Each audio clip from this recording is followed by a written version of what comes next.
ಎಲ್ಲರಿಗೂ ನಮಸ್ಕಾರ. Welcome back to my YouTube channel. ಹೌದು, ಇವತ್ತಿನ ವಿಡಿಯೋ ನೀವು ಆಲ್ರೆಡಿ ತಮ್ಬ್ಲೈನಲ್ಲಿ ನೋಡಿದ್ದೀರಾ.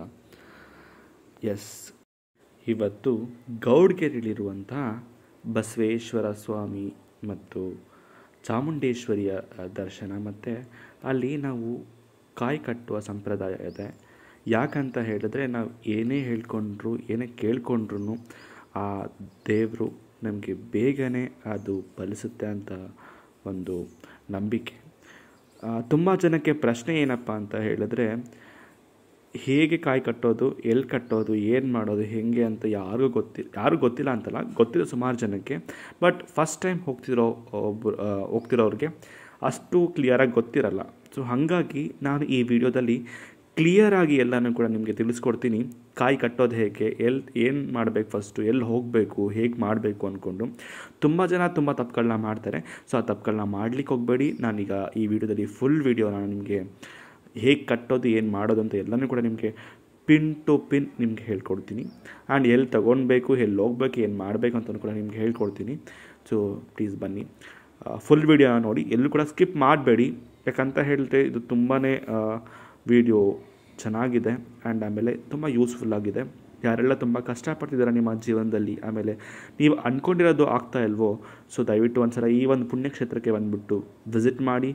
ಒಂದ್ಸಲ ತೆಂಗಿನಕಾಯಿನ ಕಟ್ಟಿ, ಖಂಡಿತವಾಗ್ಲೂ 100% ನಿಮ್ಮ ಒಂದು ಇಷ್ಟಾರ್ಥ ಸಿದ್ಧಿ ಎಲ್ಲ ಕೂಡ ನಿಮಗೆ ಫುಲ್ಲು ಸಿದ್ಧಿಸುತ್ತೆ ಅಂತ ನಾನು ಹೇಳ್ತೀನಿ. ಬನ್ನಿ ಕಂಪ್ಲೀಟಾಗಿ ವಿಡಿಯೋನ ನೋಡೋಣ. ಸೊ ಆಲ್ರೆಡಿ ನಾವು ದೇವರ ದರ್ಶನ ಮುಗೀತು, ಆಲ್ರೆಡಿ ನಾನು ನಿಮ್ಗೆ ತೋರಿಸಿದೆ. ದೇವರ ದರ್ಶನ ಆದಮೇಲೆ ಇಲ್ಲಿ ಸೇವಾ ಕೌಂಟರ್ ಅಂತ ಇರುತ್ತೆ. ಆ ಸೇವಾ ಕೌಂಟರ್ಗೆ ನಾವು ಹೋಗಬೇಕು. ಅಲ್ಲಿ ನಮಗೆ 50 ರೂಪೀಸ್ ಕೊಟ್ಟರೆ ತೆಂಗಿನಕಾಯಿ ಕೊಡ್ತಾರೆ, ಅಂದರೆ ಹರಕೆಕಾಯಿ ಅಂತ ಕೊಡ್ತಾರೆ. ಆ ಹರಕೆಕಾಯಿನ ಈ ಕೌಂಟರಲ್ಲಿ 50 ರೂಪಾಯಿ ಕೊಟ್ಟು ನಾವು ತೊಗೊಳ್ಬೇಕು. ಬೆಸ್ಟ್ ನೀವು ಫೋನ್ಪೇ ಮಾಡೋದಕ್ಕಿಂತ ದುಡ್ಡಿದ್ದರೆ ಕ್ಯಾಶ್ ಇದ್ದದ್ದು ಕ್ಯಾಶ್ ಕೊಟ್ಬಿಟ್ಟೆ ತೊಗೊಂಡ್ಬಿಡಿ. ಯಾಕಂತ ಹೇಳಿದ್ರೆ ಸುಮ್ಮನೆ ಆ ಫೋನ್ಪೇ ವರ್ಕ್ ಆಗ್ತಿರಲ್ಲ, ಸುಮ್ಮನೆ ಏನೇನೋ ಇಶ್ಯೂಸ್ ಆಗ್ತದೆ, ನೆಟ್ವರ್ಕ್ ಇಶ್ಯೂಸ್ ಎಲ್ಲ. ಸೊ ಬೆಟರ್ ನೀವು ಅಮೌಂಟ್ನ ಕೊಟ್ಟು ತೊಗೊಳ್ಳೋದೇ ಬೆಟರ್ ಅಂತ ಅನಿಸುತ್ತೆ ಸಮ್ಟೈಮ್ಸ್. ಸೊ ನೋಡಿ, ನಿಮ್ಮ ಒಂದು ಅನುಕೂಲ ಹೇಗಿರುತ್ತೆ ಹಾಗೆ ಮಾಡಿ. ಈಗ ನಾನು ತೆಂಗಿನಕಾಯಿನ ತಗೊಳ್ತಾ ಇದ್ದೀನಿ ನೋಡಿ.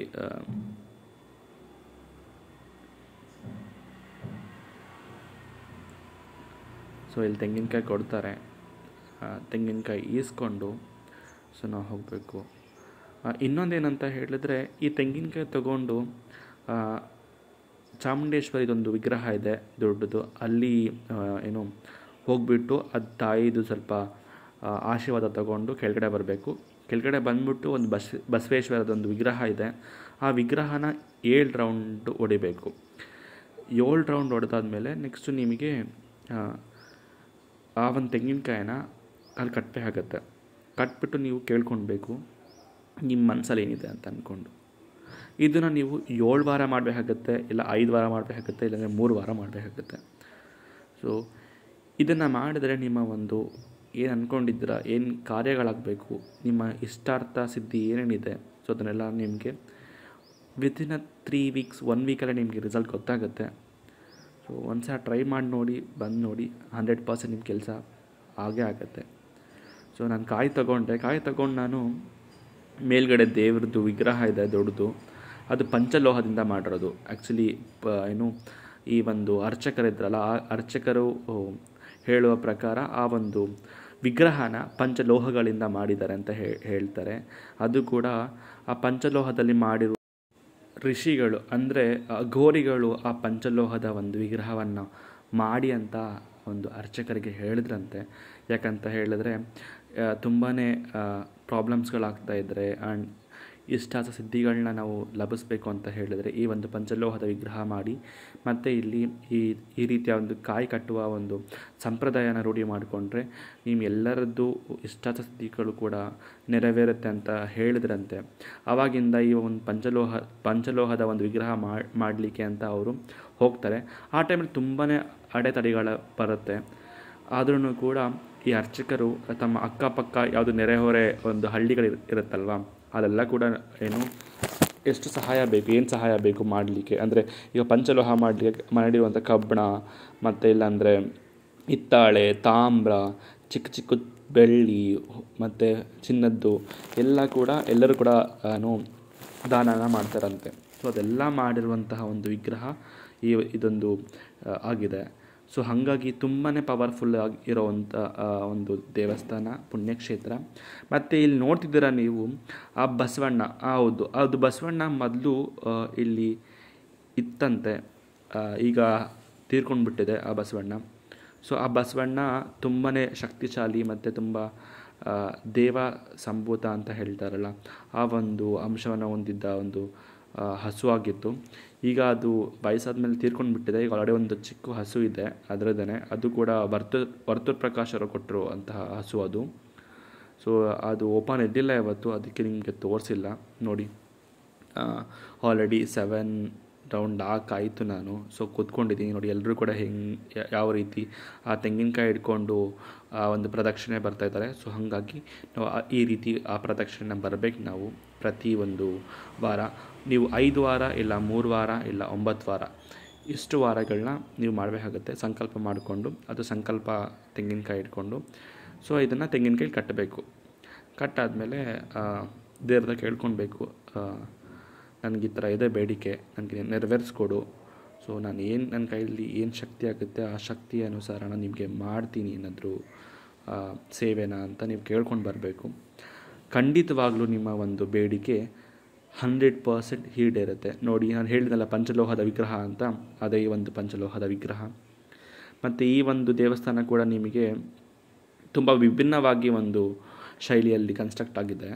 ಸೊ ನೀವು ಅಬ್ಸರ್ವ್ ಮಾಡ್ಬೋದು, ಎಲ್ಲ ದೇವಸ್ಥಾನದಲ್ಲಿ ನಿಮಗೆ ಏನು ಗೋಪುರ ಕಾಣುತ್ತೆ. ಬಟ್ ಈ ಒಂದು ದೇವಸ್ಥಾನದಲ್ಲಿ ಗೋಪುರ ಇಲ್ಲ, ಒಂದು ಡಿಫ್ರೆಂಟಾಗಿ ಇದೆ. ಬಂದು ನೀವು ನೋಡಿದ್ರೆ ಗೊತ್ತಾಗುತ್ತೆ ಏನೆಲ್ಲ ಡಿಫ್ರೆನ್ಸ್ ಇದೆ, ಎಲ್ಲ ಡಿಫ್ರೆಂಟಾಗಿದೆ ಅಂತ ಅಂದ್ಕೊಂಡು. ನೋಡಿ, ಪಂಚಲೋಹದ ವಿಗ್ರಹ ನಾನು ಹೇಳಿದೆ ಅಲ್ವಾ, ಆ ಗೋರಿಗಳು ಸ್ಥಾಪನೆ ಮಾಡಿರುವಂತಹ ವಿಗ್ರಹ ಇದು. ತುಂಬಾ ಚೆನ್ನಾಗಿದೆ.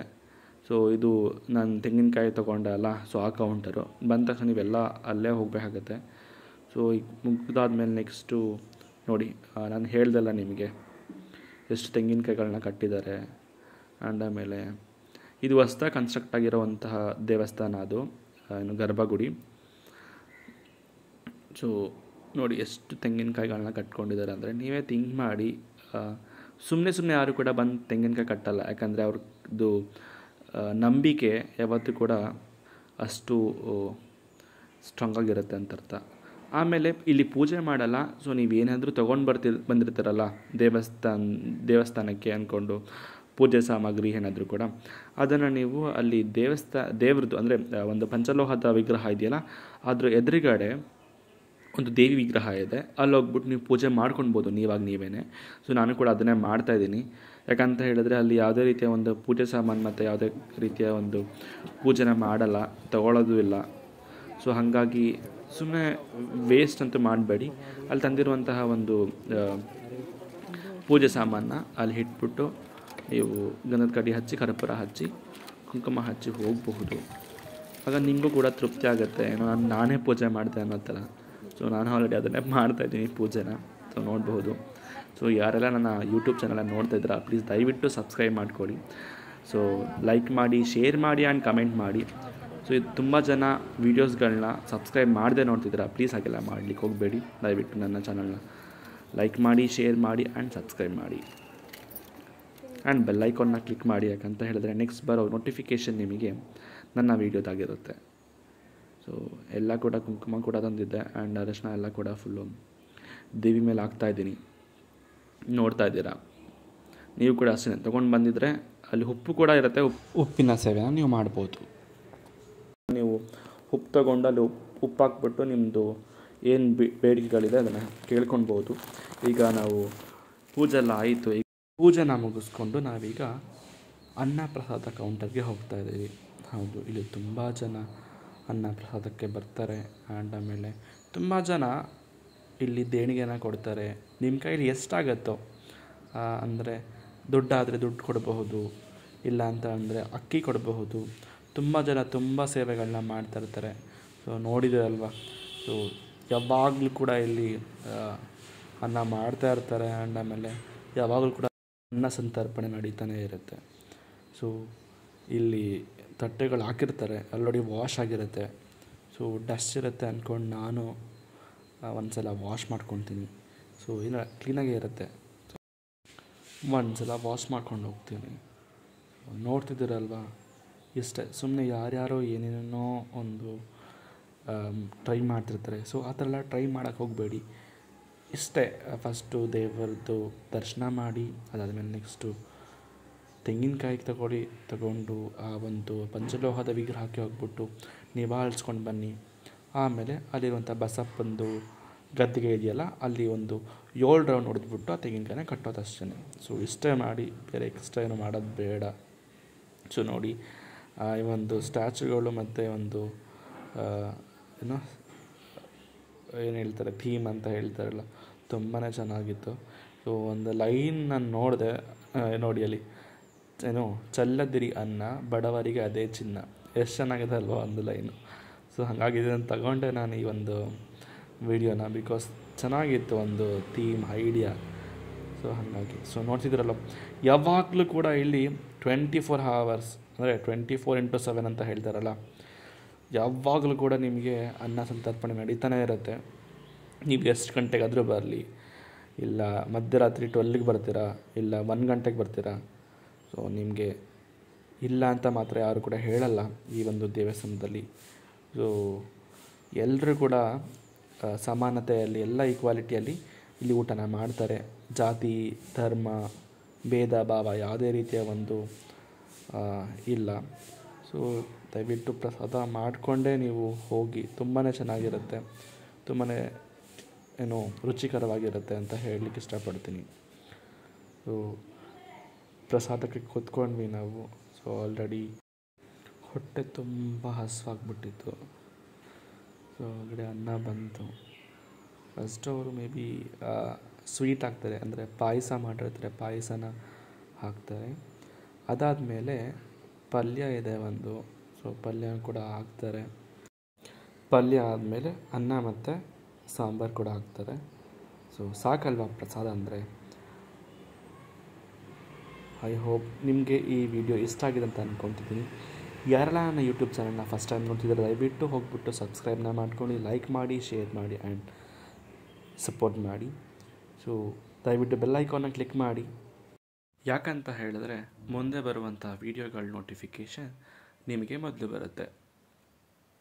ಇವತ್ತಿನ ವಿಡಿಯೋ ಇದಾಗಿತ್ತು. ಎಲ್ಲರಿಗೂ ಒಳ್ಳೆಯದಾಗಲಿ. ಮುಂದಿನ ವಿಡಿಯೋದಲ್ಲಿ ಸಿಗೋಣ. Stay tune.